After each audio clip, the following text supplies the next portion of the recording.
What's up, everybody? How are we all doing today? So I know some people are not doing good down in Florida. Florida. Y'all are getting gruesomely attacked. Actually, I will throw up. These are actually a few cams. So I'm about to install it for a little bit. Let me refresh this. Jared Golden might look like a Mainer, but he. Hold up. I refreshed this. Grammarly is really helpful. I love that I'm enabling the team to do their best work. Alright, so these are pictures of Milton. Now you're kinda in Florida. That's Clearwater Beach. I can't tell if that's flooded or not. This is Fox 5 in New York. And I'm not gonna be able to throw it up there because due to having the most annoying PC setup over here. Y'all are probably just seeing. I would probably shorten it though, right? Oh yeah, in case I need to blur things out, I do have a little image that I can throw up. If y'all actually want Hurricane Milton in the corner, I'm throwing Hurricane Milton in that corner real quick. Because I want y'all to like see Hurricane Milton right there. Like pictures. So, tornado hit Fort Pierce. Oh my god, what's happening in Clearwater?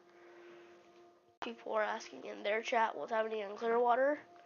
I don't know what's happening in Clearwater. I know it might be a little bit different from the normal streams that I usually do. But this is to raise awareness on Hurricane Milton right now. I know it's enough to stand around waiting for it. Don't deserve help. When y'all have been warned to evacuate, why should others risk their lives for your stupidity by staying there? That guy's not wrong. I mean, you're literally sitting there doing absolutely nothing. Yeah, that's actually perfect right up there. I'm gonna full screen it again. Well, these are Hurricane Milton right now. Pictures of Hurricane Milton. Alright. See, there's actually no like sound footage. I'll add sound footage actually. Hold up.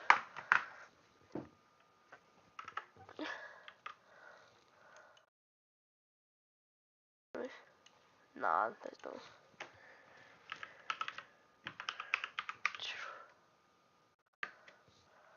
Tracking Milton. ABC Action News tracking Milton. Well, I think we want to throw this or throw that. Let's throw the one live now from Fox. Let me tell you what $5. Yes, everybody, we are going to, no, I don't like this guy. Turn his voice down.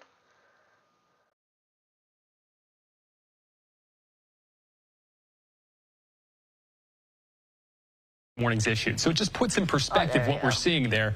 Additionally, the winds on the north side of this moving offshore will drive that surge much lower. Onshore winds, especially the strongest near and south of the storm center, is what we're going to be watching for to bump up those storm surge totals perhaps at or surpassing 10 feet in some spots. That has been the trend with many of these surge forecasts, but notice the numbers farther south have started to increase in spots while the numbers up to the north have started to come down substantially. We have made some changes with that forecast. We're going to get that to you in just a moment, but Sky Tower radar showing that this is now nearing the coastline, 25 miles wide or so for that I wall right now. Get back to you in just a moment with new updates regarding this storm's position. Guys? Are we thinking landfall within the hour? Might be a little Hour and a soon. half? I remember it's the center of the storm, exactly within the middle of those winds that has to move onshore. I think some of the stronger winds of this system will be moving onshore in the next hour or so. Okay, in the next hour or so. All right, Nash, thank you so much. You know, the rains and the wind continue to move into Sarasota and Manatee counties. People are on edge. They are just waiting for Milton to pass, but unfortunately, we're just getting into it here. Let's get out to Fox 13's Kimberly Quizon. She's live for us in Sarasota. Kim, you have been showing us so much out there. Tell us what it's like for you now. Well, Allie, we're just off of Clark Road at the Holiday Inn Express here. The lights are starting to flicker. The power luckily came back on. Want to go ahead and show you just some of the gusts that we're feeling right now. Not so bad, but you can start to see over here just some of the trees moving.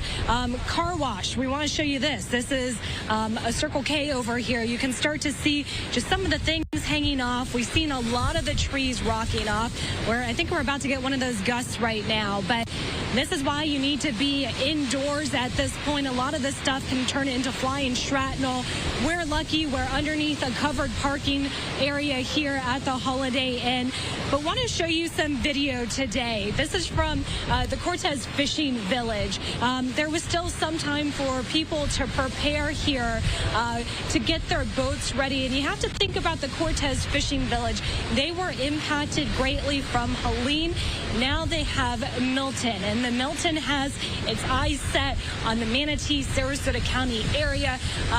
It's a very hard thing. This is a historic fishing village. All right, everybody, I'm going to stop talking, and I'm going to refresh this, and y'all will be back to Sick of all the ads like this one? Just head to adskiller.com, click on Activate Now.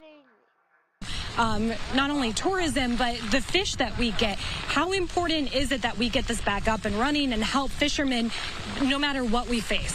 We've already made up our minds. If we do get wiped out, we'll rebuild. We've already made up our minds. We hope that doesn't happen, and we hope the damage is minimal, but we're expecting it to be pretty bad. We really are. And it is. It's the lifeblood of the community. That's where all our dollars come from. It's where people, work. It's everything for us. And really talking to another captain, Captain Scott Moore, who's lived on Anna Maria Island, Holmes Beach for decades. He said, he sent me a text earlier and said, this is really a storm that is going to change everything about our barrier islands, everything that we all have known and loved throughout the decades. Same goes for the Cortez Fishing Village here. Everyone is continuing to hold out hope, but we will just now wait and see. Want to bring you back out live here to Sarasota. You can really see now these squall lines are starting to get really bad. Just some of the wind coming in. We're starting to see some of the branches coming off. Right here off of Clark Road, our area now has lost power, and we expect these winds to continue to get stronger. A lot of people in the hotel who have evacuated from other areas just seeking a safe place, but we will continue to bring you the latest. I think we're going to take a break for about an hour as some of the worst weather moves in just to protect ourselves, but Allie will have more later on today. Back to you. As always, Kim, thanks so much for your reporting. You guys get inside and be safe. We'll see you in a little bit later. Now, Pinellas County's first responders have been pulled off the roads now that wind conditions are just too dangerous. You see what winds are already happening around Sarasota where Kim is. Many agencies are now sheltering in place at their Emergency Operations Center, and that's where we find Fox 13's Brianna Ardano joining us live. Hi there, Brianna. What's the latest there? You're in St. Pete, right? Yeah, so I'm actually, the Emergency Operations Center is in Largo, and so I can tell you, though, that the city of St. Pete, as well as Pinellas County, have now stopped their emergency response because it is just too dangerous for those crews to be out on the roads right now. Now, earlier, just maybe around 6:30, we all got those alerts on our phones from Pinellas County, anyone who was here in the area telling us to shelter in place because of those high winds. And I'm sure everybody, as we heard Nash and Paul talking about the National Weather Service having their warning about the extreme wind. So you should already be in your safe place by now where you're going to be taking shelter during this storm. Now, before those warnings went off, I can tell you that we did have the chance to step outside and get a little bit of video of the conditions here right outside of the EOC. And we did see the wind start to pick up as well, along with the rain. But I do also want to talk about power outages here. Obviously, there's already thousands thousands of them happening all across the Tampa Bay area. But if you have power and you're watching us right now, this is a great time to go ahead and charge your phones, charge those battery packs, charge whatever devices you may need in order for you to be able to contact, family, call 911, call for help, because even if it's just, for 5 or 10 minutes before that power goes out, any sort of time will definitely help later on if you're not able to have access to power after this storm. Now, we did talk to a county spokesperson here at the EOC who shared with us some tips about you riding out the storm if you're in your home. If you're concerned about the wind, if the wind starts, getting really strong and you feel like it's going to damage your roof, you can go into an interior room with no windows and hunker down in there during the worst of the storm, which will probably be kind of in the late hours tonight into the early morning hours. Yeah, and so I also talked about this earlier in the afternoon, but Pinellas County has their Alert Pinellas system that they're really encouraging people to sign up for. Again, while you still have service, while you still have power, you can just type it into your browser here. This page will pop up. It's really easy to hit that sign up button, and that's how you're able to kind of get those text message alerts about what's going on here within the county. Other counties have those kinds of alert systems as well. You'll get a text message right to your phone letting you know what's going on, and just to keep you updated about conditions as this storm kind of passes through. And it's just really important for people, again, to make sure that they are in their safe place right now, stay off of the roads, and just be smart. Back to you. Yeah, that Alert Pinellas is pretty neat, Brianna. As a Pinellas County resident, I signed up for that today, and it works great. So I encourage anybody in Pinellas to do that. Alert Pinellas, it's very easy. Brianna, thanks very much. We'll get back to you. We heard from Mayor Cass. All right, that was just some of the coverage that we were receiving in from Fox 13 there in Tampa, as their reporters in their newsroom are just bracing for impact. They are expecting the early parts of the eye wall to start coming on shore within the hour. And in the next 2 hours, this hurricane will have officially made landfall there in Florida. So, of course, we are keeping a very close eye on our Tampa stations, as it is expected to hit slightly below that area in the Sarasota area. Right now, again, we're going to keep a close eye on it. But in the meantime, I do want to bring into the program now Sheriff Carmine Marcino. He's the sheriff of Lee County, Florida, which is just a little bit further south than Tampa, one of the major cities there in that area. And I just want to check in here to see if the sheriff can hear us. Sheriff Carmine Marcino, thank you so much for joining us here on Live Now from Fox. Are you able to hear me? Yes, thank you for having me. Absolutely. So, Sheriff, we talked to you yesterday as your team was preparing and making those preparations ahead of the landfall of Hurricane Milton. At this time, we know that it is rapidly approaching the Florida coast. What's happening there in Lee County? You are out and about and sort of surveying some of the damage that has already come from this storm. Well, we are. As always, we look at the storm as 3 parts. It's before, during, and after. And we are rapidly approaching the during part, almost there, So we assess, we have multiple tornadoes that have touched down, along the Lee County area, and there's been damage. Obviously, the fire departments, local government have evacuated all the barrier islands. But know that we have all assets and hands on deck. Our shallow water boats, the high water rescue vehicles, everything is out there deployed at the button so that our residents are going to be safe no matter what. At this point, we just want to make sure people are sheltering in place and making us and allowing us to do our job much easier. And when you're talking about some of those hurricanes that came through, we had video earlier of one that came out of Clewiston, which is in the Southwest Florida area. What is the early damage looking like from those tornadoes? Because, of course, if folks there in Southwest Florida were planning on sheltering in place, some of them are now without a home or an area to shelter and had to be removed to one of those other shelters there in the county. Of course, we started feeling the effects of the storm around noon. The rain bands and the extended bands coming through. Obviously, we see the storm surge coming across, in Pine Island and Sanibel, Captiva, the barrier islands, and the waterways are starting to come across and flood, and we're still not at high tide. And again, unfortunately, post-Hurricane Ian, Helene, we're still recovering. So our great residents are out there, and so many residents in the state of Florida are working hard just to stay safe. And now, I spoke to the Lieutenant Governor Nunes and the governor's office. Governor DeSantis done a great job.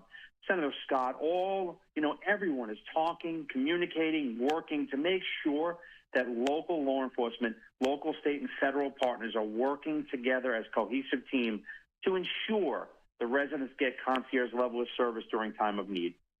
And when we're looking right now at some live footage there out of Lee County, we can see this weather camera shaking as the water is beginning to come on shore, covering parts of the road. I have to ask you, what are the main areas of concern there in Lee County, especially when it comes to flooding and potential rescues that might have to happen after the storm? You know, we're concerned with everywhere. Lee County is about 1,260 square miles, but our primary concerns where we start to really zero in are going to be the beach ends, the lower laying areas, you know, from the downtown Fort Myers area, you know, the Matlacha Bridge, Sanibel Causeway, you know, the Barrier Islands, Fort Myers Beach, which was known as our ground zero. Again, watching the water come through the Gulf and meeting the bay side. So, again, we're going to monitor these areas. We have every asset deployed, and again, we're going to make certain that our residents are going to be safe. And a clear message also for those that want to come from other places that want to prey on our great residents. We can tell you this, not in the state of Florida and not in Lee County. You know, we protect our residents. Our great residents live with law and order, and I'm going to make certain of it. And that's a good point, because Sheriff Carmine Marcino, there are a lot of folks there who have vacation or secondary homes who maybe come down for the winter, snowbirds, if you will, and that's not their primary property that they have there in Southwest Florida.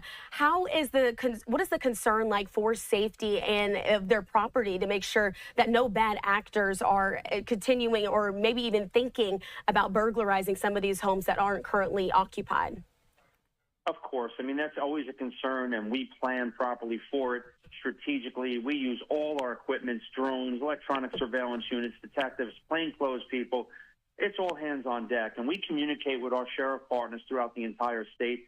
We live in a law and order state, which is phenomenal. And I will tell you this, while it is a concern always, I want everyone to rest well knowing that no one is going to prey on them. If someone makes that mistake and that error, I can tell you right now, they're lucky if they make it to jail. You walk into someone's house, you get carried out. All right, Sheriff Carmine, I do want to ask you quickly before I let you go. Again, with these back-to-back hurricanes, there's just been so much concern of how law enforcement and how the other areas and those really important departments that are taking on the brunt of making sure that so many areas recover from the storm are doing during this time. Do you feel any of those challenges with Hurricane Helene just hitting the state again less than 2 weeks ago? You know, yes, we do. I mean, obviously, Helene, we didn't get the direct hit, but the bands were hundreds of miles away. And again, the surge, everyone pays close attention to the category of storm and where exactly it's going to hit. But these storms are tremendous. I mean, the eye of this storm was over 60 miles wide, you know, with hurricane winds. But the tropical bands went over 300 to 400 miles out. So the entire state is affected. But again, you know, we are so strong together. Local, state, federal partners, everybody's working. Every place in Florida, no matter what county gets hit, we are all going to pull together and make certain that everyone gets the resources needed. The Florida Sheriff's Association works with everybody, and we do a great job together, and together we're the strongest. And that's what makes us, you know, in a great position during these most difficult times. And Sheriff Marcino, we've seen certain other counties there in the state already cease their 911 operations. I have to ask you, are you all still taking calls at this time, or is that put on pause until the worst of the storm passes? So once we hit a sustained wind of 45 miles an hour, we pull our deputies off the roadway, and that's why we push so hard, you know, the 3 stages of the storm, before, during, and after. Well, before, it's so important to get the message out, to get people out of harm's way, because if they stay and they call 911, there is no one to respond. But the second we are able to respond, we deploy. But I can tell you, as of about an hour ago, we were in great shape as far as our 911 calls. People are, you know, they listened. The message got out. We're very thankful for the media helping us and for everyone getting that message out. I know Governor DeSantis and his staff was really pushing hard, and Senator Scott as well, and Congressman Byron Donalds, all the people that have a voice that get out, got that message out, and the residents listened. It almost looked like a ghost town driving down by the beaches, which is exactly what we wanted. We can always rebuild buildings. We can always build, you know, build better. But to replace someone's life, that doesn't work. It doesn't happen. So as long as we have no loss of life, that's the real win. Absolutely no loss of life. That would be a great turnout from this very powerful storm that is now barreling through the state of Florida. Thank you so much for your time, Sheriff Carmine Marcino with the Lee County Sheriff's Office. They are keeping the residents of Southwest Florida safe. Thank you.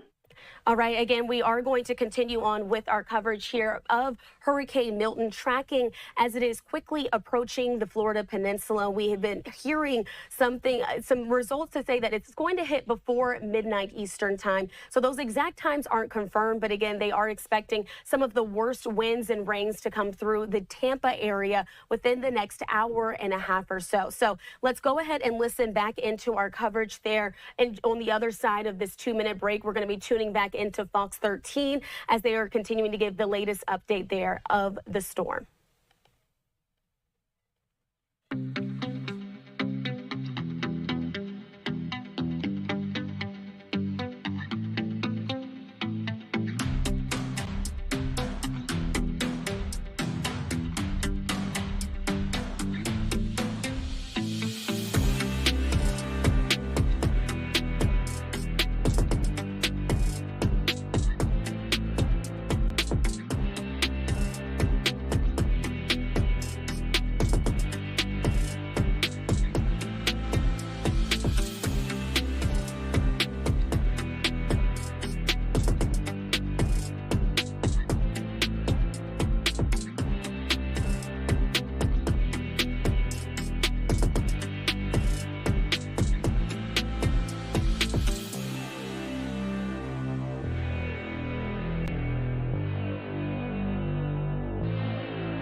Welcome into Live Now from Fox. I'm your host, Christina Evans. Again, we are continuing to track the very latest with Hurricane Milton, which is right now a Category 3 storm that is off the coast of the west coast of Florida. So let's go ahead and continue with our coverage here on Live Now as we are anticipating that the storm is going to be making landfall in just the next few hours. Let's listen in to our partners there at Fox 13 in Tampa to the latest from their meteorologist.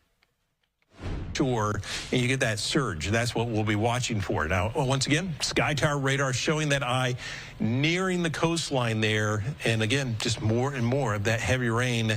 And that's really what we're going to be watching minute by minute, second by second, watching this eye nearing the coastline because we're really starting to get much, much closer to when that's actually going to work its way on shore. But for now, we also watch that extreme wind warning that we have throughout Pinellas, Hillsborough, down into Manatee for this area here, which really has some of the strongest winds. Some of the worst part of this right now is working its way through some of these areas right here throughout the Tampa Bay area. So we're going to continue to watch this.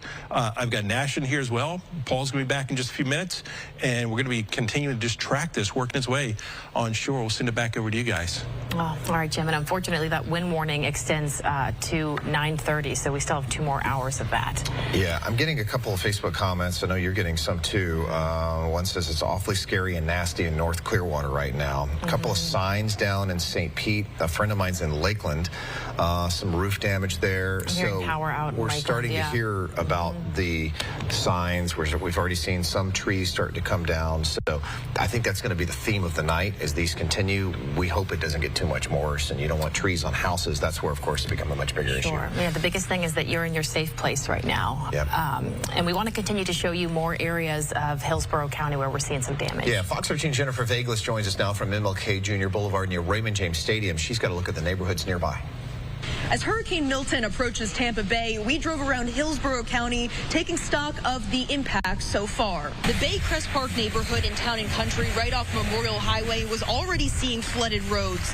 The homes here are situated along canals. Now, this is Evacuation Zone A mandatory evacuation area. Some streets here are impassable. We saw a car or two having to turn around. Meanwhile, debris from Helene remains piled high. And one neighborhood along the Hillsborough River near Lowry Park is also in Evacuation Zone A. Neighbors tell me the water from Helene was waist high, and they expect the same from Milton. Now, the issue for them is that across the river on the Old Seminole Heights side, the ground is higher, and any stormwater runoff tends to go into the river and even into their neighborhood. Now, another concern for them is low-lying power lines and tree branches, so there's definitely a lot of vegetation in this area. Fortunately, that is not the case yet. They aren't seeing too much flooding because the swales here seem to be doing their job so far. Now, here along MLK Jr. Boulevard, right near Raymond James Stadium, we are seeing some pooling in the roadways already as rain is kind of coming in a sideways angle with those wind gusts kind of passing through the area. Fortunately, not a whole lot of cars on the road, which just goes to show that people are kind of hunkering in place and, of course, need to continue to do so as Milton continues to approach Tampa Bay. For now, in Hillsborough County, Jennifer Vaglis, Fox 13 News. All right, Jennifer, thanks. We just got word we're going to hear from the governor soon. That's coming up probably in just a couple of minutes. So let's take a short break. We'll be back with more continuous coverage, something from the governor in Tallahassee, of course. Yeah, stay with us. We'll be right back. All right, again, if you've been sticking with us here on Live Now from Fox, we're continuing our coverage of Hurricane Milton. We are going to now step away for a 2-minute break, but on the other side, our continuous coverage as this storm is quickly barreling towards the state of Florida continues.